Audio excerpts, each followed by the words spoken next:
see up there. And it's a bit like a railway signalman's box in there with levers and so forth. Oh, it's all done by levers? That's right, and that operates the lift so it goes up or down. Then you might see that tiny little building right at the very bottom at the front of the lift there, with the chimney there, and that's the other place where the other one of us is. Down here? Yeah, that's it. And that's the eastern control cabin, because, well, there's one on the other side, the western one, and each of those you can operate the gates, so that when the caisson comes right down to the bottom, you can lift the gate and let the boat go into the river. So one man up there, one man up there, that's all it takes to operate the lift in 1934. They do keep on a third man in case one of us gets ill, and to do any routine maintenance jobs if we're not. So that's the workforce that we have at the moment. And in the early days it was hydraulically powered by water. See, the reason being that the Trent and Mersey goes by, and that's the River Weaver down there.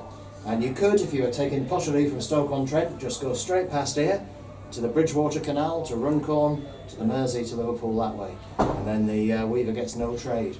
And there's pottery coming, and salt coming, and coal coming up, and flint and china clay to make the pots in the first place. They wanted the trade, so they built the lift to tempt some of it up. That's it. So how long does this actually get used? Well, present day? In my day, 1934, after me, you can pop into the modern control room, but for 34, it's looking a bit sad at the moment. We used to get about 68 boats a day going through, and now it's only 4 or 5, so I don't know how long the days are going to go. But in 1875, the hydraulic system was used, which means that, well, if you've got a tank up there and a tank down below, they each weigh 252 tonnes. So, put 6 inches more water into the top tank, becomes heavier and raises the other one up. So, simple as that, all the pipe works underground.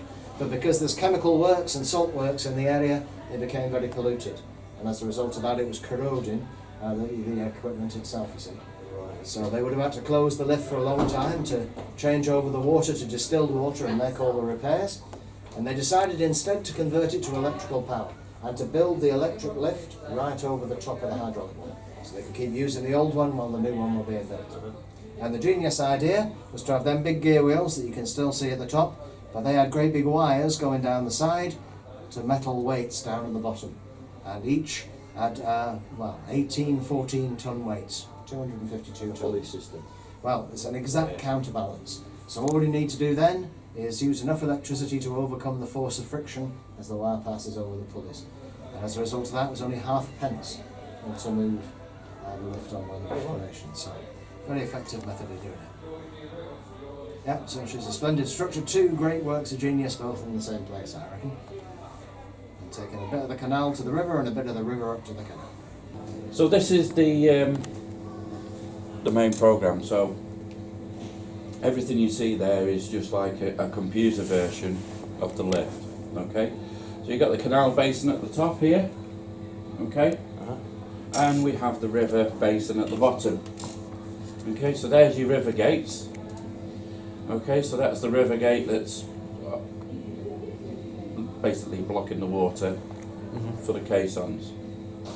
These are the caissons. Okay, and the aqueduct is what you see, that big black piece across the bridge there. Yeah. This bit here is like the machine room. This is where all the oil is stored and the pumps and everything is stored for the lift. So we have 2 caissons, the east and the west, okay, and it's pumped up by a cylinder like that, okay. So there's your valves, okay. So when the valve is closed, it's not letting oil through it to allow it to pump up. All right. With any more than 2 of them closed, there's obviously an issue somewhere. So that obviously lets the MLO know, the main operator know what's happening. This page also tells you the river level and the caisson level above the river level height. Everything is worked at river level, even when it's at the top. Okay? Because if it's at the top, the caisson's got to come down to river level anyway. So that's why we have to work by that. So there's the east cylinder and there's the west. The caissons, okay, as you can see it's halfway.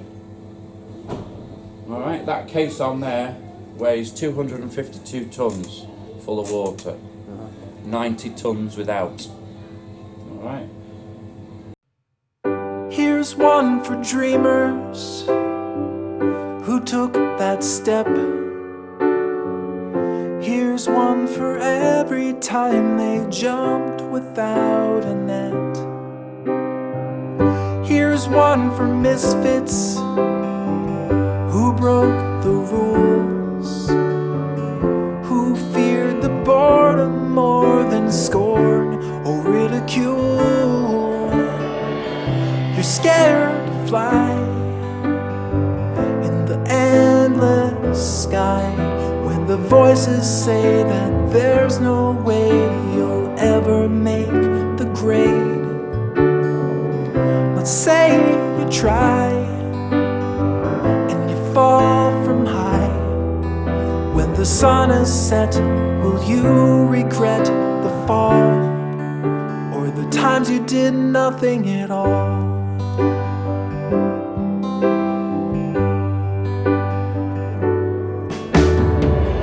Here's one for magic that lives within, for seeing beauty in the commonest of things. Here's one for passion without restraint, to those who stumble to the ground and feel no shame. You're scared to fly in the endless sky when the voices say that there's no way you'll ever make the grade. Let's say you try and you fall from high. When the sun is set, will you regret the fall? The times you did nothing at all. Failure's always an option, but doubt's the fatal toxin that leaves your dream